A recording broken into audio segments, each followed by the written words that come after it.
All right, congratulations on Booksmart. Thank you. An incredible directorial debut. So the only real question is, why didn't you make your first feature sooner?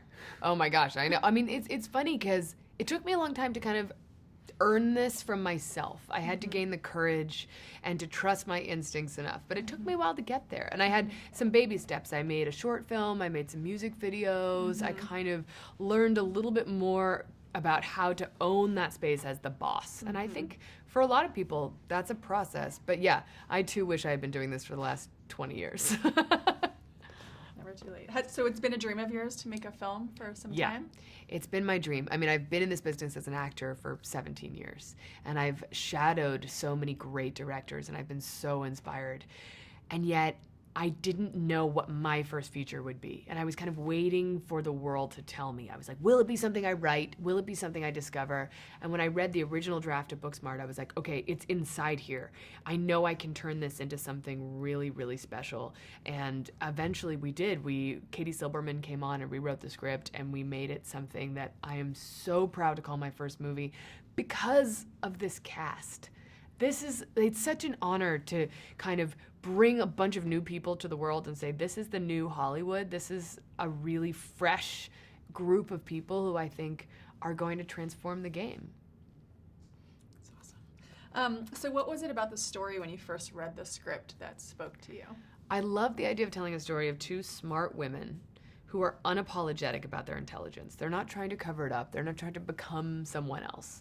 They really, really love each other, even though they're very different from each other, which I think that's very important to show on screen. It's not about having a carbon copy of yourself. It's about admiring someone who has maybe slightly different interests or whatever it is, a different sexuality, who cares? You love them, and you have their back. And I think telling more stories about women who have each other's backs is essential.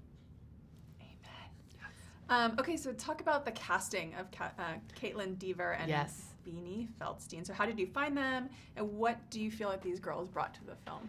I mean, Caitlin and Beanie are so talented, and they've been in this business for different amounts of time. Caitlin has been working as an actress for years, and we've seen her in Short Term 12, Detroit, Justified, Men, Women, and Children. I mean, she's been in so many great things, and I've always admired her. When I saw her in Short Term 12, I was like, who is that? Excuse me, who is that? I need to work with her. And then Beanie, I knew Beanie was brilliant based on Neighbors 2, and then seeing her in Lady Bird, I was so blown away. I thought that is the most nuanced, authentic, funny performance, and I just needed her to be my Molly. So when I said to the studio, this is your cast, I promise you, this is who we need to hire. That was before I was hired. It was on my pitch deck. I was like, Beanie, Caitlin, Molly, Amy, let's do this.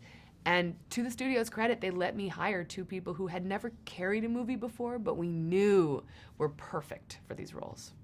That's awesome. Congratulations. That's so amazing. So what would you say is the biggest challenge to making this film? You know, we made this movie very quickly. We only had 26 days to shoot the movie. And as my first time being the kind of general of the army, I had to be very efficient and very prepared. And I asked a lot of my crew, and there was a real sense of dedication from everyone. We did this together as a team, and of course, it's difficult. We did 4 weeks of nights, which brought us even closer together. But I felt such a sense of being, such a sense of gratitude. I felt so honored that everyone was devoting their time to making this vision come to reality, and I loved it. I mean, we often had 3 simultaneous units running in the same location where I'd be running around from like a pool unit to an interior unit to an exterior unit somewhere else. And everybody was so energetic that somehow we pulled it off together. So what made it a challenge is also what made it really special. It's like in life, right? Yeah. So what's the reaction been like to the film from audiences so far? And, well, let's start with that. It's nuts. I mean, I hoped people would like it, but I didn't think that we would get the response we've gotten. I mean, I hoped for that, but you can dream. You never think that both audiences and critics will like it. That happens to very few movies, and I'm still kind of blown away. What has meant the most is that people have said, audience members have said they felt seen. And I'm really proud of the fact that men and women love this movie equally, people of all ages. I've had teenagers tell me they finally feel less alone, and they've cried to me. I had a 60-year-old veteran tell me the other day that he felt happy for the first time in a long time watching this movie. It's been incredible. It's been overwhelming, and I'm very excited to release it to more people in the world because it's making people feel good. And if we can help people feel good right now, then we've done something right. The follow-up to that, and what are the audiences who haven't seen it yet in store for? Audiences are in store for something fresh and funny and authentic from a cast that they will fall madly in love with. A movie that we hope is an homage to movies like Breakfast Club, Dazed and Confused, Fast Times, Clueless. We want this to be a generational anthem. We want this generation to own it and to feel that they can be proud of who they are and what they're bringing to the world, and to remember to be kind. Yes. All right, thank you so much. Thank you.